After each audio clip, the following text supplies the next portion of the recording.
have a super cool guest. Kyle and I've been trying to put this together for a minute now. I feel like it's probably been like a month, maybe two. We're both busy guys, and it's that time of the year for us, so things are cranking. So hard to get us both at the same time, same place. But Kyle, thanks for being here, man.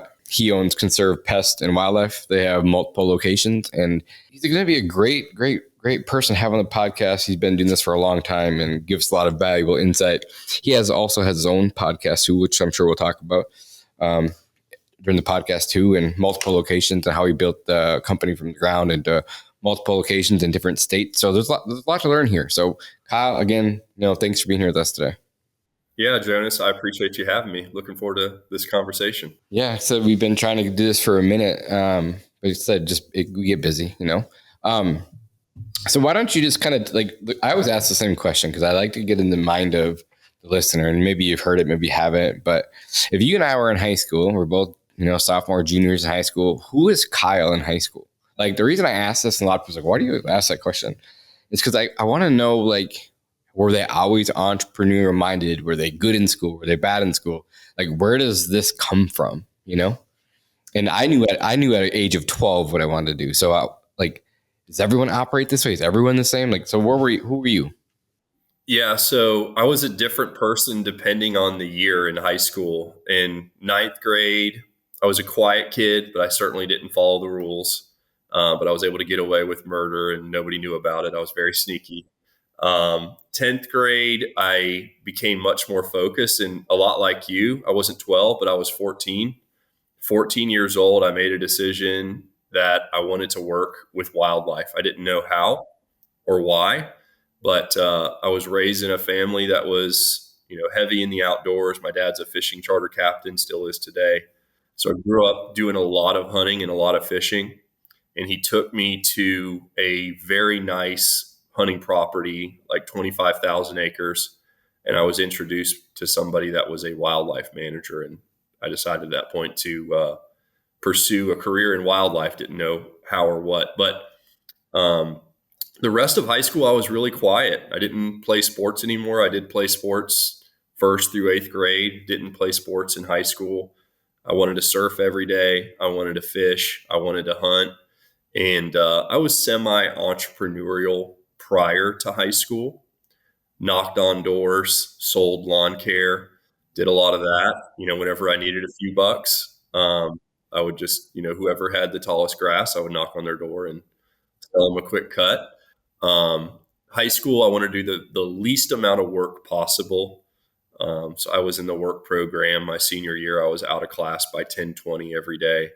And I'd get out of school, and I was just required to work 3 days a week, and I could get out of school early. And so they called it the work program, I think. And I worked at a place called Jason's Deli, but I would get out of school and go fishing pretty much every day. That's awesome. So I did the same thing from my sophomore through my senior year. I had school to work as well, is what we called it. And so in the morning, I'd clock in at work at 4:30.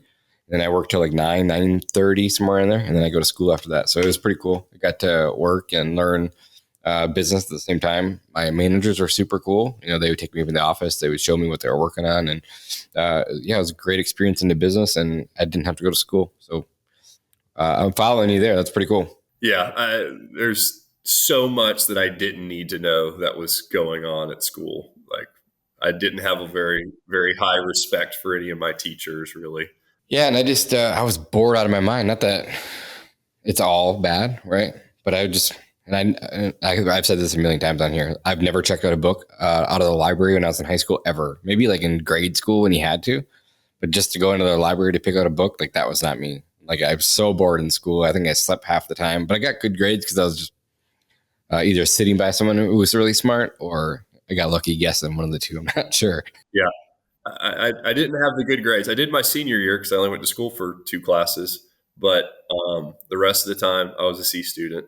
And I some classes, I would get an A because it was just graded on attendance, but I didn't care. My parents didn't really care. They didn't hold me accountable. So as long as I was passing, they were happy, and that's what I did. Right on. And then so after high school, what do you do? Yeah. So having the interest in getting into the wildlife arena, didn't really know what I would be doing, but I decided that I was going to go to school at University of Georgia and get a degree in wildlife management.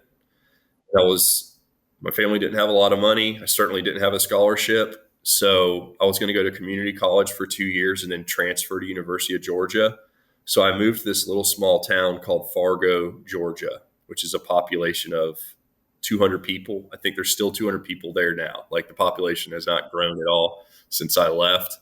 And that was 11 years ago or 9 years ago, something like that. And I worked for a small forestry company. And my thought process was, I want to go get exposed to this industry as much as possible. So when I do graduate and go look for my career, I'll have more experience than my peers. And so I worked for a small forestry company making $6 an hour. And I was the assistant of a caretaker of a 40,000 acre piece of property. So got my feet wet, trapping wild hogs, trapping coyotes, was a bear hunting guide out there, managed deer populations and turkey populations, and started to learn a little bit about what I wanted to get into. That's really cool. And then where do you go from there? So I left there after going to school for a year at a community college, and I moved back home to Jacksonville and wanted to finish community college in Jacksonville. I tried it for a short amount of time. I was way more interested in partying and chasing girls than going to school, getting back into my hometown. So I just dropped out of school. I said, I'm just going to focus on my career and not finish college, which I don't regret. And I ended up getting a job as a park ranger for a little bit. I got fired from that job after 2 years. I then got a job at a gated community that has a large golf course, and I worked on that golf course. And I remember being there my first day, and I know you have a landscaping background, but they were installing irrigation on the golf course, and this is in the middle of summer, and they had spray painted a line going across the golf course where they wanted me to install PVC for the irrigation. And they handed me a shovel and they said, hey, see that flag like 100 yards away? We want you to dig 1 foot down, 1 foot wide, all the way to there. I'm like, that's going to take days. They're like, yeah, that's okay. And I'm finding myself digging on a golf course. So like day one, I realized, man, I screwed up. I dropped out of college and now I'm literally digging ditches for a living. But it was really good for me to be there because being exposed to a lot of wealthy people, for one, and starting to question some of the decisions that I had made in my life and that my parents had also made, it made me really curious of what are all these people doing that live in here? How come my family doesn't have a house like this? And I started strategizing how I'm going to get out of this place and how I'm going to actually start, making some money for myself. And I started noticing all the service trucks coming in the neighborhood. I'm out on a mower all day. I'm out doing landscaping. So I'm able to really observe all of the different companies that are coming into these neighborhoods, servicing these homeowners.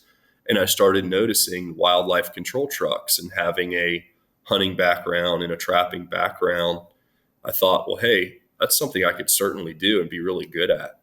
And I ended up landing a job with a startup. I was their first employee, and I worked for that company for 2 years. I left my job with the golf course, doubled my income right away, worked there for 2 years, and they went out of business. And it wasn't intended that I leave the company and go start my own business, but ended up starting my own business in 2010 called First Coast Wildlife Services, and began my entrepreneurial journey. So if you haven't heard about Gorilla yet, it's a super sick software. It's actually made by one of my really close friends, Chris Mareshi. So Chris built Gorilla to help streamline his own personal business over 10 years ago. But now Gorilla is used by over 4,000 companies. And today it's become one of the most premier platforms in our industry. So what's really unique about Gorilla is that it's a simple all-in-one solution that's really easy for your team to use. Gorilla offers a seamless onboard experience and best-in-class support with no additional cost. It's all included in your subscription. Inside the software, you'll find a whole suite of features features, scheduling, invoicing, routing, and sales pipelines, integrated VoIP, text messaging, and pretty much all the automation you're going to need, and much, much more. So if you guys are still relying on paper or spreadsheets or fighting with an old software, I highly recommend that you guys check out Gorilla Desk. So we have a link in our description. Click on that and it'll take you right to their free trial. Now let's get back to the show. So you go start your own thing. Talk us like the first 2 years. It's like the building phase. So like walk us through that. It's never fun, but how did it work out? It was horrible. The first year, I had no formal sales training. I didn't know how to go out and create a pipeline. I didn't know how to door knock. I didn't know how to build any type of business relationships. I'd worked at a company prior that was generating a lot of leads, and I was just running those leads and closing deals. And starting a business from scratch, I didn't know how to generate the leads. I didn't know how to get business, and it was really, really slow. I went from living in a pretty nice house with a roommate to saying, hey, I can't afford to live here anymore. I got to go somewhere else. I ended up couch surfing, and I had a buddy that let me stay in his guest room for several months until I got everything going. But the first year, Jonas, we did $22,000 in sales. That's awesome. It was really, really hard. And I was making about $60,000 a year before that. So I netted, margins are much bigger when it's just you. I netted like 10 grand off the 22, not enough to live off of. So what made you keep pushing forward then? Most people quit, let's be honest. Yeah, I'm pretty stubborn. I was only 22 years old. So, what do I have to lose? It can't get much worse than what it already is. So, I could couch surf for a long time. So, I knew that eventually it would turn a corner and I would be able to get some momentum. So because I'm more of an introvert. I'm not very outgoing. So I was very afraid to go out and build relationships, but I really spent a lot of time working on websites and learning SEO. And I don't claim to be an expert at all. Certainly not. There's people that are way more qualified than me. But I spent a lot of time trying to figure out, how do I get my website to the top on Google? And, how do I become number one on Google My Business? And I started tweaking some things and spending time at night doing that when I wasn't out in the field trying to drum up business. And slowly but surely things started to click and that website began to move. And I started to get some momentum and get some leads coming in. And the next year I was able to get my own place and rent an apartment with a roommate actually, and not just be, borrowing a room from a buddy. So we doubled our sales the second year, still not very much. I did like 50,000 in sales. And then in 2012, my third year in business, I began doing some subcontracting work for a national pest control company. And that was a complete game changer. So they pretty much did preventative pest control. They're subbing out wildlife at that time. Exactly. Yeah. Cool. They have a place like Baton where you can kind of do that too. Yeah. And we use them now, but yeah, back then and Baton didn't exist. And this pest control company needed a company to do wildlife exclusion. And I presented them in a way that was very persuasive, and they decided, yeah, let's do it. And we took a lot of exclusion work from them for years and generated millions of dollars. That's awesome. So year number 3, you had to hire your first employee, right? Is that what I'm guessing? Was that someone that you knew, relative, friend? Yeah, it was. It was actually the brother of the dude that let me sleep on his couch and in his spare room part of the time. Yeah.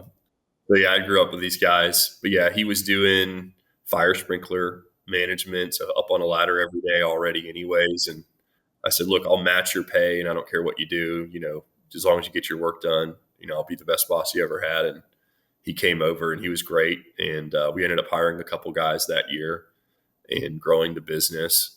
And it went really, really smooth from 2012 to 2014 because, right now for both of us, a lead comes in, I still got to close that lead. I've got to, actually generate a sale from that. Whereas at that point, being a subcontractor, they've already closed the deal. We're just taking orders. So it's very, very easy. And in 2014, they decided to start doing it in-house. They saw all this revenue that they were spending and said, hey, why don't we just try to do it ourselves? So we lost all of that. And that was the majority of our revenue. So I had to pretty much start over again. You need to pivot fast, right? Okay, let's talk about that, because that's a really good point, because I've heard the same story like over the last year, probably a dozen times. And I have a close, not a friend, but acquaintance reach out to me probably like a month ago and asked me the same thing. Like, hey, like we're about to lose half our revenue. Like we were getting all these leads from this company, not a national company, just a local company that said, hey, just like you said, we're going to pull all this back in-house and we're going to build our own wildlife company.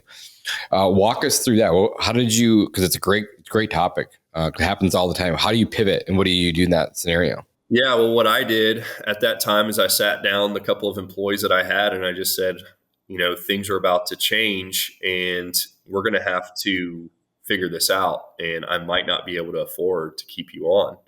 So we're all salespeople now, whether you were hired on to be a salesperson or not, we all got to go out there and make it happen. Nobody made it happen. And so I had two guys that said, look, I'm not going to, suck you dry of cash. And I understand you can't afford to hire us, but we've already talked behind closed doors and we agreed to just be on call for you. So can we work like part-time and you just call us when you need us? Perfect. So those two guys, they liked the position and they didn't want to leave. And they, I guess, were confident enough that I would go out there and make it happen. And I think that was probably at the moment as an entrepreneur where I realized I don't know everything and I need to get a lot better at figuring this thing out. And I started spending a lot more time reading books, listening to podcasts, watching YouTube videos, learning about sales training, and just started going down all of those paths of just constantly consuming and then actually going out into the field and executing that. And it was only like probably 60 days, I recaptured that revenue. Cold calling property managers, looking at our Google ads and stuff like that, we were able to replace them. And actually, not only were we able to replace that revenue, the revenue was much more profitable because we were kind of giving them a little bit of a discount because of the volume. So it ended up working to our benefit. And it forced you to figure it out too, right? Like you said, that was a pivotal moment in your life. Like, hey, like I have to start figuring this out. I'm going to have to start growing my knowledge base. Did you ever hire a mentor? Do you have a mentor? Did you have a mentor then? Or is it just books and podcasts and things like that? Yeah, I didn't have a mentor then so much. There was a few people around me that ran businesses, but very different from our type of business, but they were helpful. Today, I do have a mentor, people that I talk to every day. And they help me make good decisions, or at least a good sounding board. Cool. I love that. And then at what point in your business do you switch to pest control? Cause you were just doing wildlife exclusion work, but then I seen that you also started doing pest control. At what point do you launch pest? So when I first started my business, I knew I needed to get into pest control. And it wasn't to get recurring revenue. That wasn't my thought, although it is now. It was, I need the license. And the reason I needed the license is in the state of Florida at the time, they were changing some laws. And if I didn't have a pest control license, I couldn't legally trap and exclude rodents. So I'd actually cold called a pest control company. It was a referral from one of my roommates. And he said, hey, this lady will probably help you get a pest control license. So I worked with a current operator and worked under a license for, I think it's 3 years in order to get the license. And then 2014, I got our license. Yeah, that's awesome. I did the same thing, work for a company, 3 summers also. And that's how I got mine too. With that being said, so you talk to a lot of wildlife guys like, oh yeah, our whole job is to make sure that we keep, we seal and caulk the house, blah, blah, blah, blah, do full exclusion, keep all the bugs up, right? That's their goal. And I totally agree with them. Now, how do you pitch the homeowner on, hey, we're doing all this work, thousands of dollars, keep everything out, but now we're going to do preventative pest control? Yeah, well, so let's talk about rodents. So we know rodents, they have to chew. Their teeth are going to continue to grow. They don't have a choice. That's like one of their daily chores is to chew on something. And they're far more likely to try to chew into your house after there have already been rodents or any type of wild animal inside the house. So we know that those rodents are going to try to get back in. And so by a professional person doing an exterior inspection on a monthly or quarterly basis, whatever the frequency is, you're going to have boots on the ground to be able to identify conducive conditions that may attract rodents from getting in. And hopefully we can slow that down and prevent that from happening. Awesome. What part of what's your revenue split currently? Not numbers, just percentage wise, from exclusion work to pest control. Yeah. It's 80-20, 80% one time, 20% recurring. And we're at a point now where I have no interest in increasing our one-time revenue. We're at a point where we're comfortable where we're at with that. And now it's focused on the flip. Yeah. But what I love about that is like, you and I both know that exclusion works high profit margin services, right? You take that money and you dump it into your marketing and ad spend on the recurring side. And that's a great model to have. Exactly. Yeah. And we've never spent $1 on pest control ads. So we're at a point where, okay, we're going to start thinking about that and focusing on that recurring revenue. I love that because that was going to be my next question. So if you're just starting out a wildlife company, and a lot of people that listen to the podcast are, smaller couple of operators, and there's some obviously large guys too, starting back over or starting a new company today, which you've done, which we'll get to, how would you go capture those leads? And I know you said that you're not spending $1 on marketing, which means to me, you're probably just upselling your current customers internally because you probably have a ton of leads. So I'm assuming it's all free marketing, which I totally understand. Great way to market, best way to grow. It's cheap. But if you were to start all over again, no customers at this time, what would your lead gen be? To generate wildlife or pest? Let's go wildlife because that's your game, right? Yeah. Well, the first thing is Google My Business. And, I know a lot of wildlife guys that don't have their pest control license. They can't get the local service ads going, but I would find a way to make that work. Yeah. And there's brokers out there, right, that you can pay that they know people that have their license that will rent you a license or, over a monthly basis so you can get in and get your own license. So there's multiple ways around this.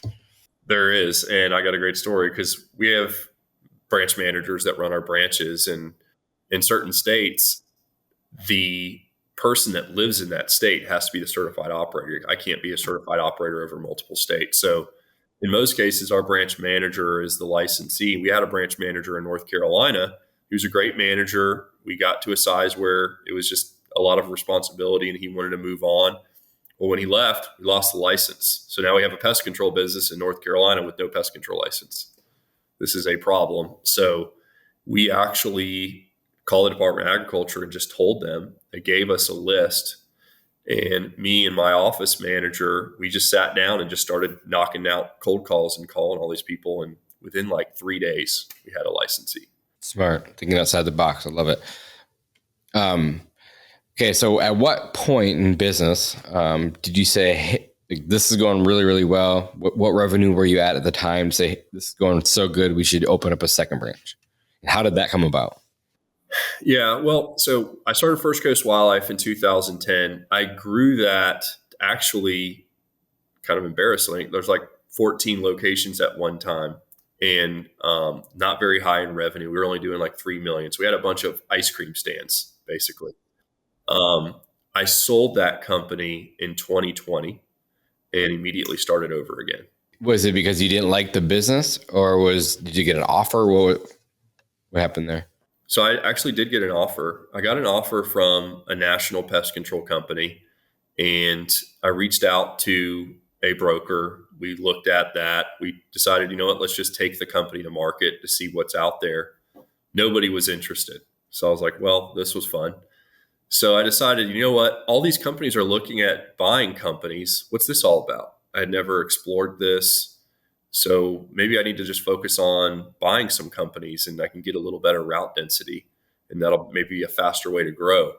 So I reached out to a mentor of mine that works in private equity, and I started going down that path and really understanding what's all involved in M&A. And he brought me into a meeting with a group of other private equity guys, and they just said, look, uh, we would love to do something with you. We're happy to give you some capital to go out and do some acquisitions. You're just too small. So if you're going to go out and do acquisitions, we need you to bring in like a $10 million pest control company, 2 million EBITDA, something like that. And we'd be happy to give you some money for some equity in your business. And then, we could buy this company and you could run it. And I thought that'd be really interesting. So I went out looking for a pest control company to buy. And the first company that I met with, coincidentally, they flipped the script and they offered to buy me. And so we ended up doing a deal with them. Wow, that's wild. Yeah, it is wild. And the way that it worked was they had a smaller footprint than us. And so they were only interested in buying the current footprint that they serviced. And so I was able to keep the rest for myself. So then did you rebrand or they rebrand? What did that look like? So we already were running 3 brands. So First Coast Wildlife. First Coast is a regional name for Jacksonville, Florida. That area, they call it the First Coast. So I had expanded into Alabama and Georgia and some other markets under the name Conserv already. So I was able to keep that name after the acquisition. So then do you just shut down the other branches or do you keep those running? So some I sold separately and then some I closed. Right on. And how did those markets come about? Did you have friends in the industry? How did you find those other opportunities? Or did you have a technician that said, hey, I'm moving? Yeah, I had a marketing company in Jacksonville that was killing it for us. And I said, what would it take for us to go into other markets? Like, how difficult would that be? What's the opportunity like? And they basically sat me down and gave me a list of different cities and what they thought the potential would be as far as lead gen goes. And we actually decided in 2017 to open up 10 micro locations in 10 months. And we did that and it worked, but it's a bunch of micro locations. So you lose a technician, it's a problem. It's over. Yeah. So then you change the model, right? You go from 13 locations to you're 5 now? 4 now. And you say, hey, let's just get super dense in these 4 locations. And how did those come about? Were those some of the ones that you kept growing? Yeah, one of them was. The other 3 were acquisitions. Gotcha. So I kept our Birmingham, Alabama location. And then we bought a bat removal business in South Florida in 2021.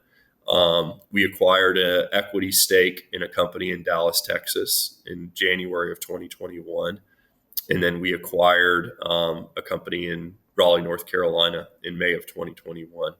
And then the last one was in California, which we no longer own. But yeah, we did those deals and it worked out. It was, pretty interesting to see. I had never experienced buying a company, and it was really interesting to see what these guys were doing pre-acquisition and then switching things up post-close and seeing those revenues jumps and those profits jump. So you go from not knowing acquisitions at all to making 4 in a year. Yes. How was that? Very busy. Yeah, I know you. I know how that goes. What made so was your goal to go private equity? Or are you just trying to build it up to get to that 10 million? Say, hey, come in and take some of this off my plate and run with it.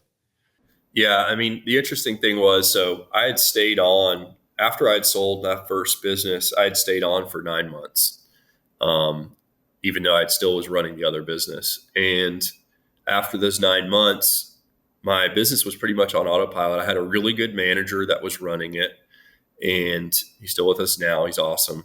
But I knew I wanted to do acquisitions.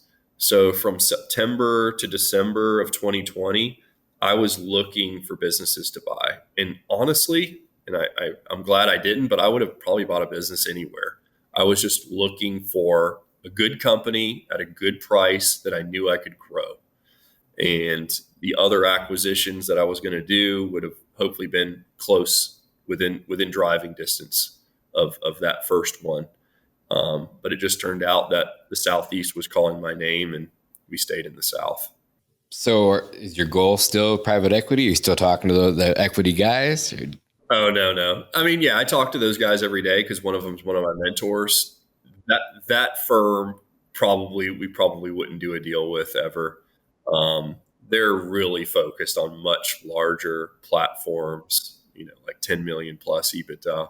So that's quite a ways away. But yeah, right now we're having fun. 4 locations. We're going to continue to grow them, continue to grow our recurring revenue, and just see how far we can take it. Yeah, that's really cool. Do you have one, first I'll do a shout out to a book. There's a book that I just read last week. I not sat down, but I listened to Audible. There's a private equity playbook. Super good book. So for all your listeners, if you just want to like dip your toes into private equity, see what they're thinking and how they think, it's a great read. It took me about 5 hours listening to it, but I consumed it all in one sitting. It was awesome. So highly recommend that book. Yeah. So you read it too? Many times. Yeah, it's a good one. He just came out with a new book too that I haven't listened to yet, but it's same author. Do you guys have one call center built out for all locations? How do you guys operate? Yeah, so we're pretty odd. No call center, no office, no physical locations. We use an answering service, very low overhead, skeleton crew, 1 admin person, 4 managers. So we run a skeleton crew over here. Wow, that's impressive, actually. Yeah, I mean, I think you can only do that for so long, and we're getting to the size where we know we're leaving money on the table by not having super highly trained CSRs. So the good news is if we can run a business right now, we add that, we're going to do a lot better. Yeah, for sure. And what is like the corporate level, right? Like what does it do for the branches? Like what does that all entail? What do I do for the branches? Yeah, just like on the corporate side, do you do the marketing for them? Do you do like what all do you guys do at the corporate level over your branches? Yeah. So yeah, I do the marketing. I do the advertising myself. We don't outsource any of that. I spend a lot of time just looking at reports, looking at our KPIs. We do a sales report every single day for the whole company. We have a sales meeting every day for the whole company. Being mostly a one-time sales company, new sales, although they're important for any company, they're even more important for us because we don't sell anything. We can't keep the lights on. So we're really focused on that and super engaged with our sales team every day and making sure we're holding them accountable and we're growing revenue. Yeah, that's super smart. And you said you have an answering service, right? Yes. And are they just taking first name, last name, email, and then you guys are following up with them? Exactly. Right on. Yeah. So like for a lot of people too that are even just starting out, like it's such a good resource to have. Like half the battle just answering the phones, especially if you're the one doing the estimates and doing all the work, and it's hard to get back to your phone. And I feel like that's where I did a really good job of early on in the business career. It was like, yeah, my voicemail would fill up fast, but I would always return the calls. And as long as you can return calls and answer them, like it's not that hard. That's just you don't have to hire someone, go out there and find a company that'll answer it for you like you guys are doing. And you guys are out of size. Like I have a friend that built a $5 million company and he hired his first CSR at $5 million. So it's definitely doable, Well, I'm glad to hear that. That's good. Yeah. Yeah. It's like with most wildlife companies, I hear it all the time because that is one thing I do every day.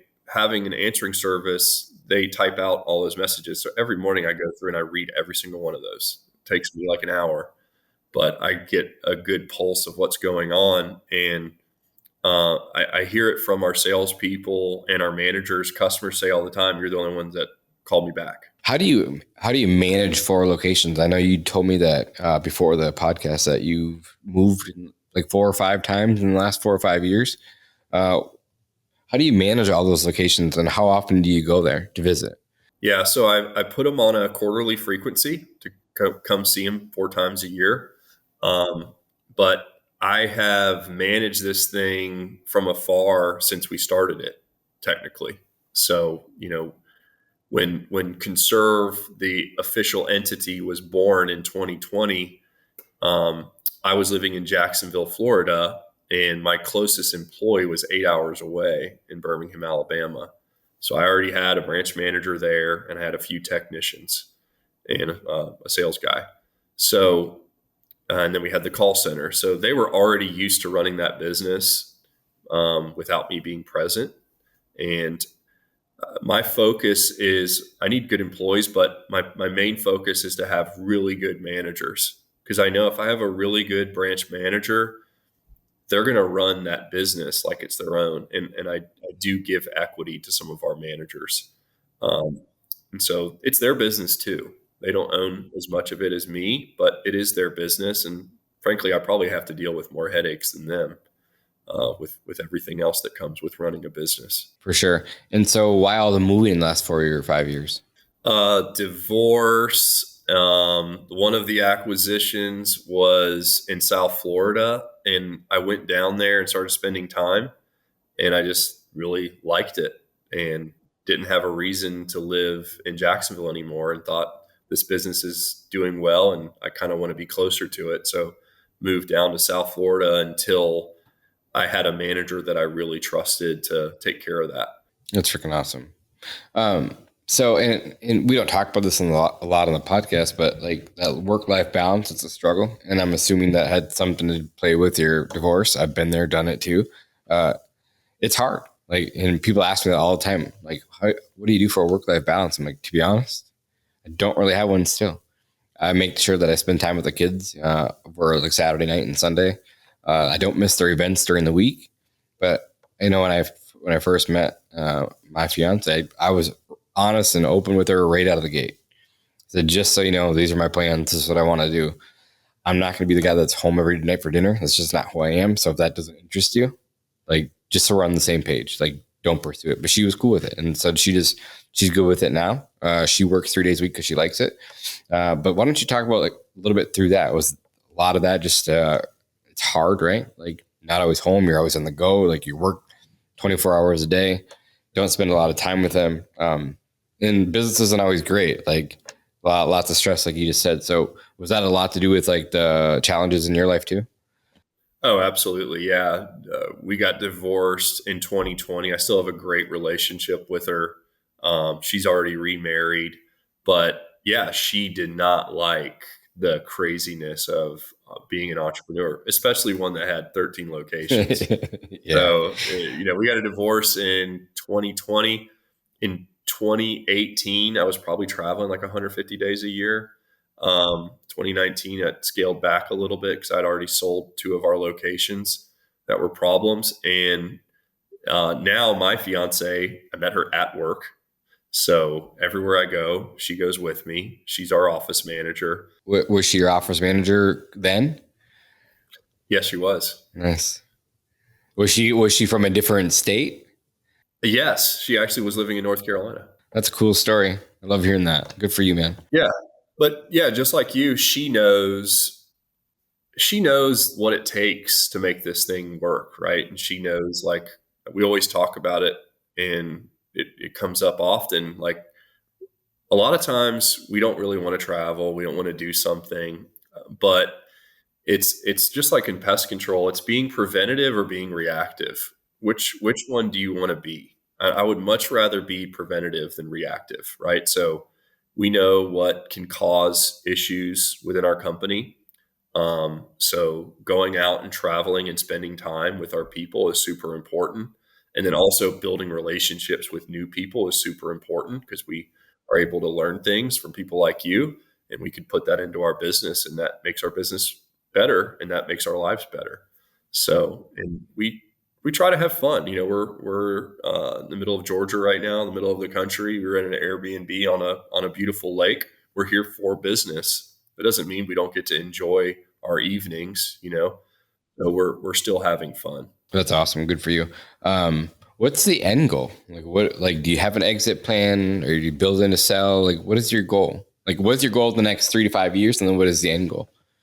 Yeah. So my mentor, we talk about this all the time. He says, once the business gets big enough to where you feel like it'll be worth it to sell it, you'll be making so much money and having so much fun where you won't want to sell it. Couldn't agree more. And like, where can you go get the returns that you're getting from the company? Like you go S&P 500, you're going to get 5 or 6%, right? You're never going to get 20, 30% from anything else. So my mentor said the same thing. He's like, Jonas, like when this thing got to your size that you're at, like it's a struggle for a while, but then once it gets there, you'll never want to sell this thing. Like you'll be making so much cash flow that you could literally just reap benefits of it, And it's like, well, what is the end? At what point do we want to sell? Because I always said that, I'm not trying to be greedy by any means, but like at some point there's going to be an end game, right? So what is that? And when's the market trends, following those, like talking to the right people, make sure that, we're doing everything to be set up to be successful when we sell this thing too, Yeah. I mean, I go on vacation, Jonas, and by day 2, I am biting at the bit to get after it. I can only hang out and drink for a couple days and I am just ready to get back after it. So yeah, I mean, I'll always be doing something. I hope so. I went on a cruise this spring with my daughters. It was 6 nights. Same way. By day 2, I'm like, okay, I'm stuck on this boat for the next 5 days. What am I going to do with my life?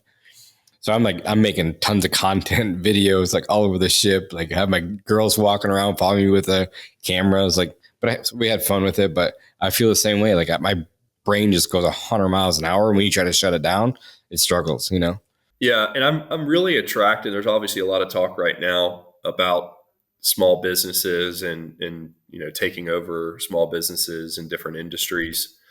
And that does really interest me. So I don't know if one day, this will get big enough to where, okay, I need to do something with my money. I don't want any fancy cars. There's really nothing I really want materialistically. So maybe I'll just go out and buy more businesses and do it all over again in a different industry and check another box, right? So I like getting after it. Which brought up another good topic because you sold the company in like 2020, right? And they didn't make you sign like a non-compete where you couldn't go operate anywhere else, or was it only in that state, or how did that work? Yeah, so the non-compete was in Florida. They basically said, look, this non-compete covers the whole state of Florida, but we're not going to come after you if you go open up in an area that we don't service. So yeah, because I know like even with, and a lot of this has changed in the past 6 months too, but have some friends get bought out to True Green or Terminex. They weren't allowed to service anywhere in the whole United States for 5 years. Now it's like, well, now you can pretty much go do whatever you want at this point, right? Obviously, there's gonna be like non-solicit agreements, and like big money has some big lawyers, so you still got to be careful. But with a lot of the laws that change, I think demographics can be changing a lot too. Yeah, no, I agree. I mean, look, if somebody wants to leave our company and go out and start another company, like just tell me about it and let's talk about it, but don't come after my customers. If I have subscriptions, don't come after those, and I'm not too concerned about it. For sure. What's the best piece of advice that someone's given you in business? The best piece of advice I've probably received is it takes just as much work to buy a small business as it does to buy a big business. That is so true. Yeah, I couldn't agree with you more. I've been told the same exact thing, and it's true, right? It's the same amount of time, same amount of work, same amount of everything. The only thing that's going to cost you more is a little bit more money. But why wouldn't you not just pay more for a bigger company? Yeah, and it's probably more difficult to integrate a really, really tiny business and get that thing running at a point where you can step away than it is, a bigger company. Yeah, let's walk the guys through that, or the listeners through that. When you're looking for businesses, what revenue are you looking at? So right now, if you're in our existing footprint and you're a small wildlife business or a pest control business, really any size. I mean, I guess if it's too small on the wildlife side, it probably isn't worth it. I would prefer, if I'm going to buy a wildlife company, I want it big enough to where it can support a manager, a couple technicians, and a salesperson. Otherwise, it's probably not worth it, my time. Yeah. And then once you do acquire them, what does it look like to get them caught up to speed? And is there a time frame where you would change the name, change the colors, change the website, fully integrate it with your company, or is it day one? How do you do that? Yeah, well, from a digital perspective, I'm not going to ever change the website. I'm just going to keep that digital footprint the same as it is, keep the Google My Business as it is. I'm going to register the name so I have that to back up on it. And um, as far as the changes, the SOPs and stuff like that, I'm probably going to make those changes day one. But then, so you're keeping the customer facing stuff all the same. Probably never going to change it. It's been, don't fix them that's not broken. They have brand awareness in their area, things like that. But then all the back end stuff, SOPs, pricing, you're going to say, hey, day one, we're going to pull the rug out from underneath you. What's your retention been like on customers and employees? Yeah, our retention for customers probably about 75% on our subscriptions. Employees, it's probably like 90%. And very often the employees that leave, they want to come back. So I just had a call yesterday from an employee that left just over a year ago. And he was like, hey, I left and because I wanted to work less, have more work-life balance. But this company I'm at right now is a competitor. They're not really challenging me. And so I'd really like to come back if I can. That's cool. What did you say to him? We said if there's a position available, absolutely.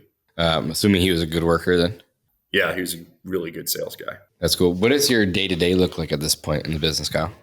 Yeah, so every day I'm looking through the calls that happened yesterday every morning. I'm the one that creates the sales report. We do a sales meeting every day. And then after that, it's just kind of a combination of, reaching out to managers, checking in, making sure they have everything that they need. Looking at our marketing from time to time, making sure everything's working, and also strategizing, looking at our KPIs, looking at our financials, thinking about our next move. What are some of the KPIs that you like to track? Revenue per technician, revenue per employee, revenue per sales rep, gross profit,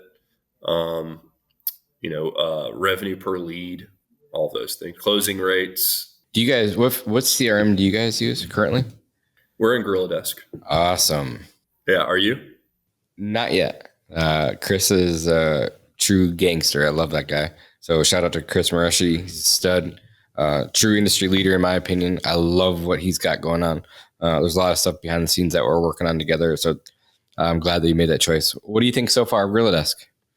I love Gorilla Desk. It's incredibly easy to use and train people on compared to some of the others, for sure. And I believe in what Chris is doing. Like, I believe in his vision. What he says he's going to do, he's going to do it. He's a sharp dude. What do you like about it the most? Some of the other CRMs, with us not having a lot of administrative people, being a small little company, with some of the other CRMs, it required an admin person behind a computer to plug in new lead data in order for a salesperson to propose or give an estimate. Whereas now my sales guys can go out in the field and add customers in from their iPads. So that was really the biggest selling point for us, where I don't have to hire somebody to do data entry in order to use the software. Yeah. Like I said, they have a lot. I mean, just their pipelines and their marketing, they're doing really good stuff. And I tell everyone, like, I gotta get asked the same question all the time. Who do you guys use? What would you do? I'm like, this is exactly what I do. It's Gorilla Desk every single time. And it's something to say that, the CEO of the company is still running the company. He didn't go private equity yet. Like, he's listening to listeners. He's on Facebook a lot. He's listening to what people say. He knows what his customers want, what the future is going to look like. It's really cool. And I just believe what he's doing. Yeah. I'm just upset he didn't invite me to Italy. I think he's in Italy right now. He is in Italy right now. Yeah. He texted me when he was going. I'm like, well, thanks for the invite, Chris. But yeah, he's been gone for a couple of weeks. What has been the biggest failure that you've had in business to date? Probably taking on loans that I probably shouldn't have taken. Some of us get bombarded by people trying to give us money. Do you get these calls? Every day. Yeah, every day. So I was dumb enough to take one of these one time. And it's a very, very bad idea. Just a quick, like, I'm assuming that it's a quick cash loan, high interest rate. Hey, we'll give you 50 grand. It's going to be 20%. Like, hey, okay, yeah. Just like didn't take the time to read through everything, didn't really realize what I was getting into, and it's not a good thing. Yeah. And you're usually paying interest like weekly, right? Yes. Yeah. Or daily, I think it was. Yeah. So never, ever, ever, ever take out any type of short-term debt. You're better off just not paying for whatever it is that you think you need than taking on any type of short-term debt. Yeah. And how did you get out of that? Paid it off over time. Yeah. Just cost you a lot of money. How much did it cost you? Not how much did you take up, but how much did it cost you? Oh, I don't know. 6 figures at least. Really? Probably. Yeah. Yeah. But I'm sure cash was just tight at the time. Like, oh yeah, this sounds like a great idea. Yeah, cash was tight. But how many times have we all been through the same thing? Like, and I've said this before too. Like, I remember days early on in the business where the bank would call me like, "Hey, Jonas, payroll hit." I'm like, okay, cool. They're like, "Well, not really, because there's not enough money in the bank." And I was like, "Oh crap!" And I run home. I'd open up my mailboxes before, CRMs and stuff. And then, thank God there was enough checks in the mailbox that day that I could go drop in the bank to cover payroll. So I know exactly, like, back then it would have been very tempting too, but back then it didn't exist, or if they did, at least they didn't have my phone number because they weren't calling it. But now it's daily, like private equity companies daily, it never ends. It'd be so easy to go sign that paperwork saying, "Oh, give me millions of dollars for this thing." Okay, cool. Take it off my plate. It'd be so easy, but I'm not there, Yeah, exactly. Yeah. So I think, we don't think when we get into pest control or wildlife control that we need to actually be financial experts, and most of us aren't, but you need to have access to really good financials so you can actually make good decisions.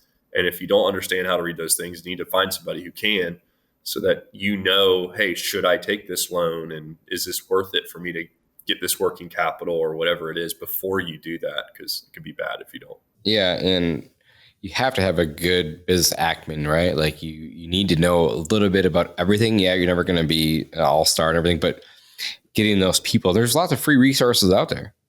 Like that'll show you what a chart of accounts look like, how to read a balance sheet, how to read your profit and loss, what KPIs you should be watching, and like what the industry is doing as a whole. Like they show you every little thing. So go out there and just look for them, because there's free information out there for everyone. And like, okay, well, my company's doing, like, look at your P&L. Say my company's doing 7% material costs. Well, why are other companies doing 3%? How can I reduce that by 3%? It's like all the information's out there. Just go find it.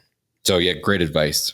Yeah. And you can lean on that data to make good growth decisions. You look at that and you can identify, okay, what is my cost going to be? So yeah, how many markets total do you want to be in? Like, what is your goal there in like the next 5 years? I know we kind of hit on it before, but yeah, the only reason that we would go into a fifth market right now is if the acquisition is big enough for us to do that. Otherwise, I really don't have any interest.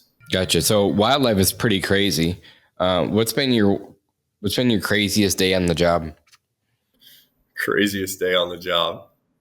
Well, I'm not in the field too often anymore, but man, craziest day on the job. Oh, I'll tell you.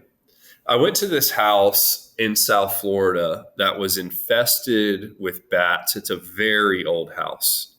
It's probably built like in the early 1900s. And when we get to the house, on the roof is like 2 feet of bat guano on top of the shingles, going up underneath the eaves. And this house was actually being lived in by somebody that may have had a few screws loose. And inside the house, the bats were living in the house. So they had got through into the attic, and then from there they could actually get into the living space in some areas. And they were inside the house, and this person's living there thinking it's not that big of a deal. So that was probably the wildest situation I've ever seen, where people are living with bats. Did you get the job? We did get the job. Nice. Good work. I told you I'd keep you here about an hour, but I have like 2 or 3 more questions to run past you. If you could have coffee with anyone in the world, dead or alive, who would it be? Probably Warren Buffett. I really admire the guy. I think it's really interesting what he does. Yeah, I mean, one of the smartest men alive, in my opinion. Obviously, he's worth billions of dollars, if not trillion at this point. Very good at marketing too. He's always drinking the same thing. I know you said you started to read a lot. What would have been like your top, one or two favorite books that you'd recommend?